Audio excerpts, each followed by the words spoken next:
मैं doctor Vinay Bhanu Sinha, Indian red cross society Bihar state branch का chairman हूँ।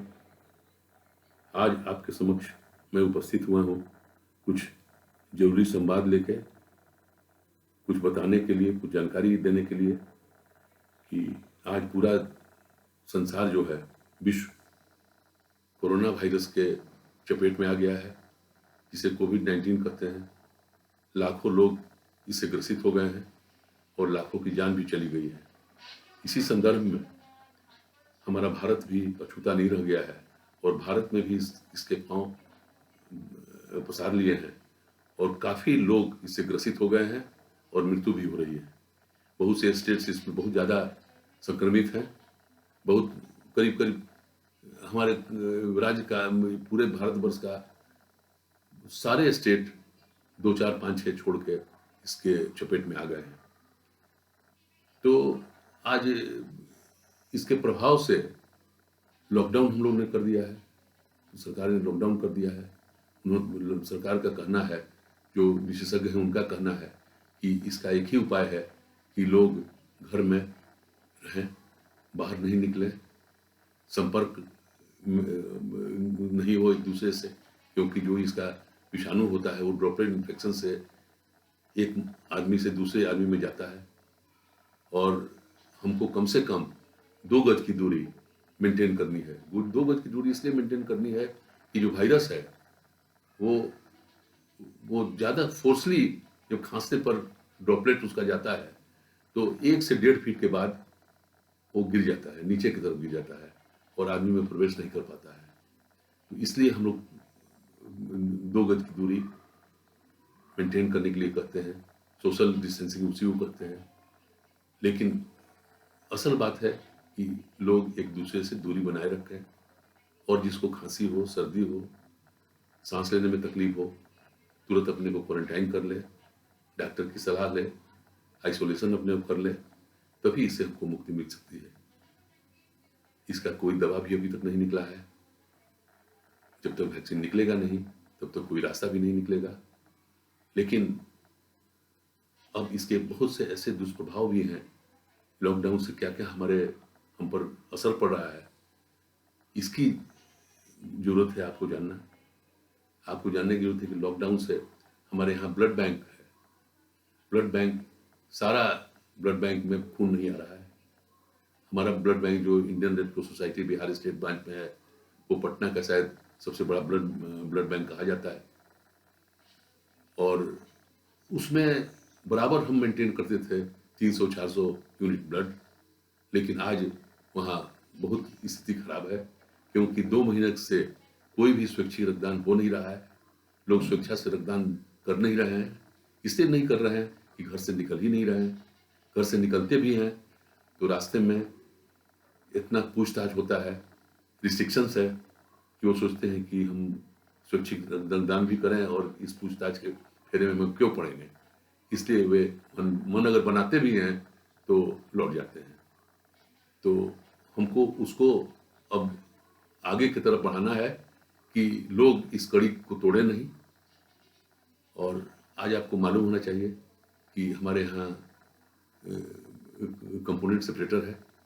कंपोनेंट सेपरेटर उसको कहा जाता है जहाँ 1 यूनिट ब्लड हम जब एक किसी का लेते हैं तो उसको हम सेपरेट कर देते हैं। हमारे पास मशीन है, हम सेपरेट कर देते हैं, जिसमें आरबीसी, जिसको पीआरबीसी कहा जाता है, प्लेटलेट्स, प्लाज्मा अलग कर दिए जाते हैं और तीनों जो सेपरेटेड पोर्शंस है उसको 3 मरीज में हम देते हैं। जैसे अगर आरबीसी हुआ, पीआरबीसी जिसको कहते हैं, तो एनीमिया से ग्रसित मरीज को हम देते हैं। प्लेटलेट्स हुआ अगर, तो डेंगू को पेशेंट्स को देते हैं। चाहे कैंसर पेशेंट में बहुत कामयाब होता है। कैंसर में जो दवाई कैंसर की चलती हैं वो प्लेटलेट्स को डाउन करता है, प्लेटलेट को मारता है, उसके काउंट्स को कम कर देता है, जिससे कि रक्तस्राव होता है और आदमी मृत्यु हो जाती है। तीसरा जो कंपोनेंट है प्लाज्मा का, वो प्लाज्मा भी काफ़ी महत्वपूर्ण है। प्रोटीन डिफिशियंसी में हम देते हैं, हम लीवर डिजीज में देते हैं और आजकल तो कन्वेंशनल प्लाज्मा का भी बातें हम कर रहे हैं। कन्वेंशनल प्लाज्मा क्या होता है कि जो लोग कोरोना से ग्रसित हैं और ठीक हो गए हैं, तो उनमें जो प्लाज्मा में एंटीबॉडीज बन जाता है, तो ठीक हुए मरीज का एंटीबॉडी अगर बीमार कोरोना पेशेंट को दिया जाता है, तो कुछ केसेस में हमको सफलता मिली है। तो इस प्रयोग में भी हम लगे हुए हैं। हमारे जो वैज्ञानिक हैं, हमारे चिकित्सक हैं, हमारे जो लेबोरेटरी के विशेषज्ञ हैं, वो लगे हुए हैं और आशा की जाती है कि अगर प्लाज्मा से हम अगर इसमें कामयाब हो गए तो एक बहुत बड़ी कामयाबी हो गई और इस प्लाज्मा से हम कोरोना मरीज की जान बचाने में सफल होंगे।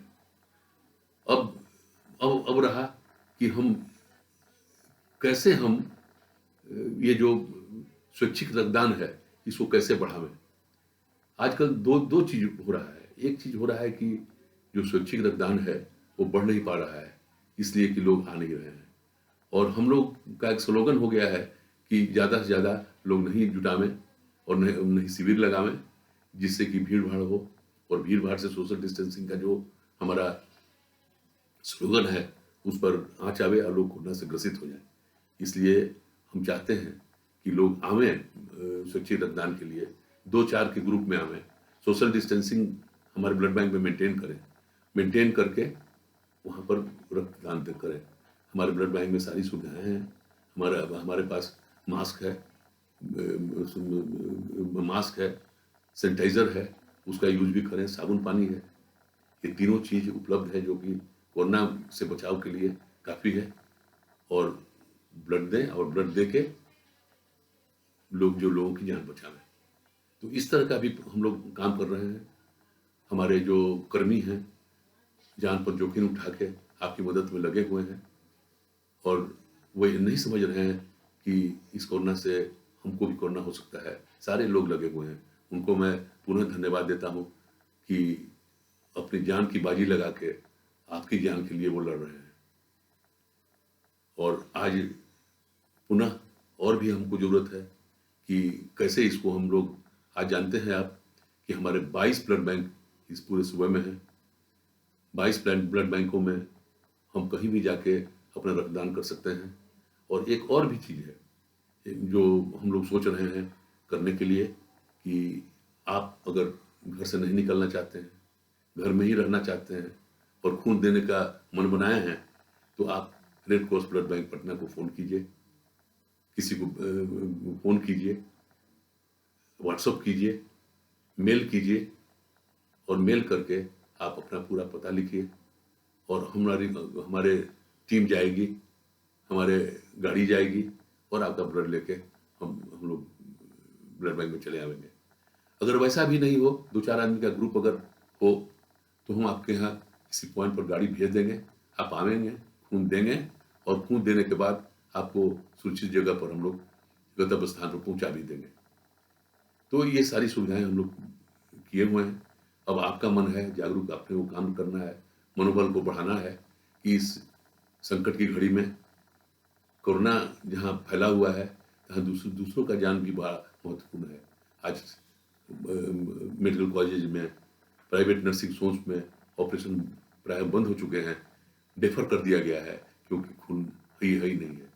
तो इसको बढ़ावा देने के लिए हम लोगों को चाहिए, रोज एक्सीडेंट्स होते हैं हमारे यहाँ, रोज डिलीवरी केसेस में पीपीएच होते हैं जिसमें खून काफ़ी रक्तस्राव हो जाता है, गिर जाता है, उसमें इमरजेंसी में ड्रग्स खून की आवश्यकता होती है। तो इन सारी चीज़ों के लिए हमें रोज इमरजेंसी में खून की आवश्यकता पड़ती है, जिसका हम नहीं कामयाब हो रहे हैं कि हम लोगों को खून दें।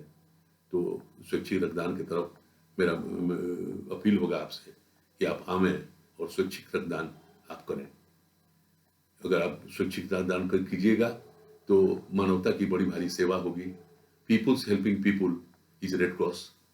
तो बार बार मैं यही कहता हूँ कि आप आइए, आके ज़्यादा से ज़्यादा आप रक्तदान कीजिए ताकि और लोगों को हम लोग खून बचा सकें। और आपको एक और भी चीज़ मैं बता देता हूँ कि आज बिहार सूबे में बिहार को 3 भागों में बांट दिया गया है, रेड जोन, ऑरेंज जोन और ग्रीन जोन। ग्रीन जोन में आवागमन की सुविधा बरकरार है। तो हम चाहते हैं कि ग्रीन जोन में इतना आप खून दे दें वहाँ के blood bank, district blood bank में, कि वो रेड जोन, ऑरेंज जोन को भी रक्त पहुँचा दे। और रक्त लाने की ज़िम्मेवारी पटना ब्लड बैंक को है। उसी तरह ऑरेंज ऑरेंज जोन में भी जहाँ रिस्ट्रिक्टेड मूवमेंट है, वहाँ भी आप ब्लड दे सकते हैं। कि रेड जोन में अगर नहीं भी दे सकते हैं, तब यहाँ दीजिए आप। वहाँ के लोग की डिस्ट्रिक्ट में तो आ जा सकते हैं, आने-जाने में सुविधा है आपको, वहाँ भी ब्लड बैंक को आप रक्त से भर दें। और रेड जोन में, जहाँ पर रिस्ट्रिक्टेड मूवमेंट है, लोग निकल नहीं पाते हैं, वहाँ आप सहायता लीजिए ब्लड बैंक की। हम गाड़ी भेजेंगे, आपको बुलावेंगे, आपका रक्त लेंगे, आपको पहुँचावेंगे, आपके घर पर जाके ब्लड लेंगे। तो इन सारी चीज़ों को आपके समक्ष में आज रख रहा हूँ कि लोगों का, ज़्यादा से ज़्यादा लोगों का हम जान बचा सकें। बहुत-बहुत धन्यवाद, बहुत-बहुत धन्यवाद आपको। रक्तदान करें और जीवन बचावें लोगों का।